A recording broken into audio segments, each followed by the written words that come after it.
WW de volta do intervalo comercial. O Supremo Tribunal Federal começou a julgar os réus pelos atos antidemocráticos do 8 de janeiro. No primeiro dia, o STF analisou o caso de Aécio Pereira. A defesa dele fez duras críticas aos ministros. Você confere na reportagem de Theo Cury. O advogado de Aécio Pereira disse que o julgamento no STF é político e que o relator, Alexandre de Moraes, deveria ser considerado impedido. Sebastião Coelho da Silva tem histórico de críticas aos ministros. O desembargador aposentado responde a uma investigação no Conselho Nacional de Justiça por suposto envolvimento nos atos do 8 de janeiro e teve o sigilo bancário quebrado. Ao fim da sustentação oral, disse que os magistrados da Corte são as pessoas mais odiadas no Brasil. Nessas bancadas aqui, nesses dois lados, senhores ministros, estão as pessoas mais odiadas desse país. Infelizmente, quantas fotos eu tenho com o ministro dessa corte? Muitas. Mas Vossa Excelência tem que ter a consciência que Vossa Excelência são pessoas odiadas desse país. Essa é uma realidade que Vossa Excelência tem que saber. O ministro Alexandre de Moraes foi o primeiro a votar. Ele condenou Aécio Pereira a 17 anos de prisão em regime fechado por todas as acusações apresentadas pela Procuradoria. Abolição violenta do Estado Democrático de Direito, golpe de Estado, dano qualificado, deterioração de patrimônio tombado e associação criminosa armada. Moraes ainda determinou o pagamento de 30 milhões de reais em conjunto com outros condenados por danos morais coletivos. Às vezes o terraplanismo e o negacionismo obscuro de algumas pessoas faz parecer que no dia 8 de janeiro tivemos um domingo do parque. Então as pessoas vieram, as pessoas pegaram um ticket, entraram na fila, assim como fazem no Hopi Hari em São Paulo ou na Disney. Agora nós vamos invadir o Supremo e vamos quebrar alguma coisinha aqui. Agora vamos invadir o Senado. Aécio Pereira cumpre prisão preventiva em Brasília. Ele foi detido em flagrante dentro do Senado Federal. Olha onde eu estou, na mesa do presidente. O primeiro réu do 8 de janeiro a ser julgado tem 51 anos e é morador de Diadema, em São Paulo. Nos depoimentos à polícia e à justiça, ele disse que veio a Brasília num ônibus fretado por um grupo chamado Patriotas. Aécio alegou que o objetivo do protesto era lutar, nas palavras dele, pela liberdade. Para o ministro Nunes Marques, revisor da ação, Aécio Pereira não tentou dar um golpe de Estado, nem atentou contra a democracia.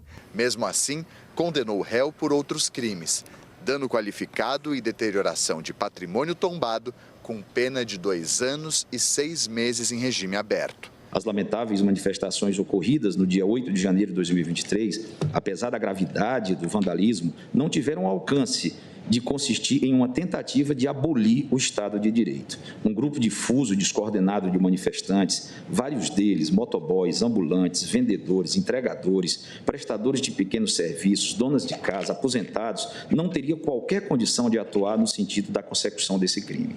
Nunes Marques disse ainda que o STF não tinha competência para analisar o caso, que deveria tramitar na primeira instância. Em seguida, o julgamento foi interrompido pela presidente da Corte, a ministra Rosa Weber, para ser retomado nesta quinta-feira com o voto do ministro Cristiano Zanin. Bom, nós estamos diante de uma questão das mais interessantes. Eu sugiro ela para todos nós, primeiro começando pelo Daniel. É o seguinte, muitos advogados, Daniel, têm dito, bom, esse julgamento do Supremo é um julgamento razoavelmente direto. Tipificação da conduta penal, isso aí resulta numa dosiometria. Então, qual foi o crime que o indivíduo cometeu? Não vai haver muita disputa sobre isso. Isso a ele se aplica uma pena tal. Não é o que aconteceu hoje, pelo menos. Ali nós temos uma clara separação, mesmo na tipificação penal.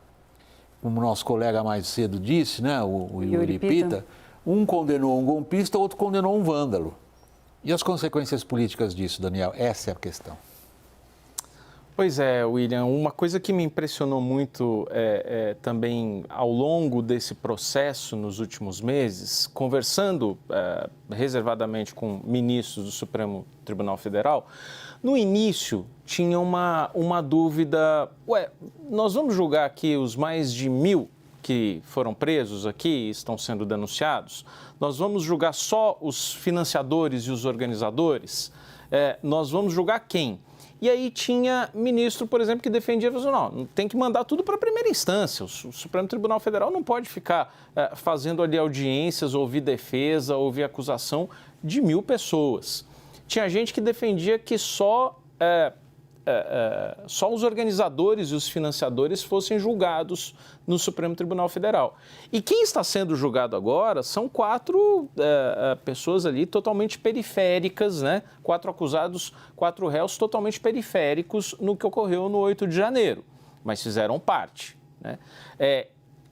Eles fizeram parte, agora estão sendo julgados principalmente porque houve um prestígio ali de todos os colegas ao ministro Alexandre de Moraes. Ele saiu fortalecido perante a corte porque essa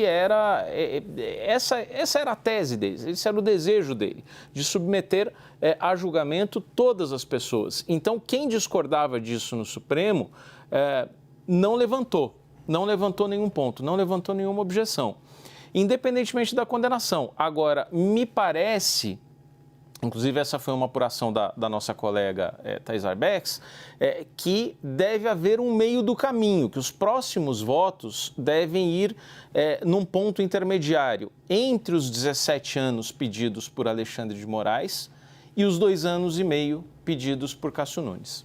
Eles pegaram esses 4... porque, pelo que eu levantei lá no Supremo, porque foram os primeiros a serem instruídos, né?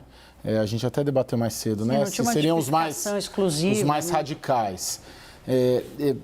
Esse julgamento ele tem uma questão muito importante, porque como que o Supremo vai julgar 1.300 pessoas? No mensalão foram 40, durou 3 anos, 8 anos, né? Se for considerar tudo, né? De 2005 a 2013, depois com os embargos e tudo. E eu sinto que já há uma tentativa de, pelo menos mostra esse começo, mas com o passar do tempo migra para o plenário virtual, né? Os próprios colegas já estavam noticiando isso. Já começa amanhã. Isso. E principalmente tenta fazer o máximo que der com acordo. Os tais do ANPP, né? Acordo de não persecução penal. Vamos lá, bem brevemente, William. Tem 1.100 vândalos, golpistas, extremistas, que se enquadram em condições para prestar um acordo. 200 desses já procuraram o Supremo para tentar fazer um acordo. Confessa o crime e aí paga uma multa. E é o caminho que o Supremo está incentivando, a OAB está incentivando, a Procuradoria-Geral da República está incentivando, justamente para limpar a pauta e deixar o Supremo Tribunal Federal com mais ou menos 230, 250, que seriam os casos mais graves, de líderes, de financiadores e por aí vai. Por isso que tem essa simbologia do começo, migra para um plenário virtual e tenta fechar acordo, que aliás é uma inovação na legislação brasileira, foi introduzida no pacote anticrime. Mas essa simbologia inicial ela tem um peso político imenso. Estamos condenando quem no final? Quem atentou contra o Estado Democrático de Direito cometendo aqueles atos? Ou estamos vendo uma massa de gente que entrou lá e partiu para a baderna? Está condenando a ideia, né? A ideia errada. Está condenando a ideia. Não está condenando o Aécio, está condenando a ideia errada, esdrúxula, de atentar contra os poderes constituídos da República. Mas no nosso Código Processual você tem que condenar o indivíduo pelo ato isolado que ele cometeu, Thaís. Essa foi uma das discussões hoje, uma das coisas que eu tratei com os juristas que eu conversei, exatamente como separar o que é da massa e do que é do indivíduo, né? A gente também teve essa conversa mais cedo.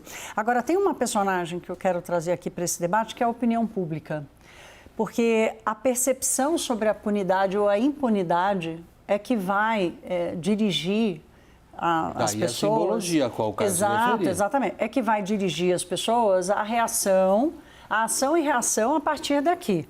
Ano que vem nós já temos eleições municipais que têm um peso diferente, a polarização deve ter uma leitura diferente. Agora, o STF está na boca do povo. e a opinião pública sobre a dosiometria ou sobre a tipificação do crime e de como é que isso vai influenciar na percepção das pessoas que atentar contra a democracia no Brasil, ela gera consequências graves, né? Atentar contra o Estado de Direito, atentar contra os crimes ou aquilo que é considerado como um crime, não um crime reconhecido de forma banal, mas um crime grave como um atentado à democracia, o Estado Democrático de Direito, tem repercussões graves. Está ficando claro, assim, já está claro desde o 8 de janeiro, com as operações da Polícia Federal, Operação Lesa Pátria, está claro que não pode, é meio óbvio, né, para a gente falar que não pode, que não deve, mas acho que pedagogicamente esse julgamento tem uma importância muito grande. Eu queria combinar isso com o que a CPMI está fazendo. Quer dizer, o próprio presidente da CPMI diz o seguinte: se eu tenho alguma contribuição a oferecer, o Arthur Maia disse, é trazer para a história do Brasil o que aconteceu. O julgamento está conseguindo fazer isso, Daniel, até aqui? Olha, William, eu acho que está mandando uma mensagem muito clara. Hoje, o principal integrante ali da acusação, né, o subprocurador Carlos Frederico, se referiu à expressão República de Bananas. O importante desse julgamento é mostrar que aqui tem lei, e não é uma República de Bananas. Eu estava procurando aqui e não consegui encontrar os números dos julgamentos nos Estados Unidos, por exemplo, pelo 6 de janeiro de 2022. Quer dizer, será que 2022 ou 2021? Agora 21. De 2021. Não, 22. Eu agora 21. me atrapalhei. Estamos falando, obviamente, da invasão do Capitólio. Do Capitólio, 6 de janeiro. Do 6 de janeiro. E eu já levantei esse número, é muito curioso ver como a justiça americana demora mais para condenar aqueles investigados e processados nos Estados Unidos e o leque é muito menor. Eu queria trazer esses números aqui, não encontrei a tempo, mas há uma mensagem clara também de que as instituições funcionam, de que a justiça funciona, de que não é, como disse o procurador Carlos Fernando, uma república de bananas. A gente volta a isso, o julgamento está só começando. Daniel, muito obrigado, boa noite para você em Brasília. Você, Thaís, aqui do meu lado em São Paulo, igualmente, Caio, obrigado, boa noite. Essa edição do WW fica por aqui, boa noite.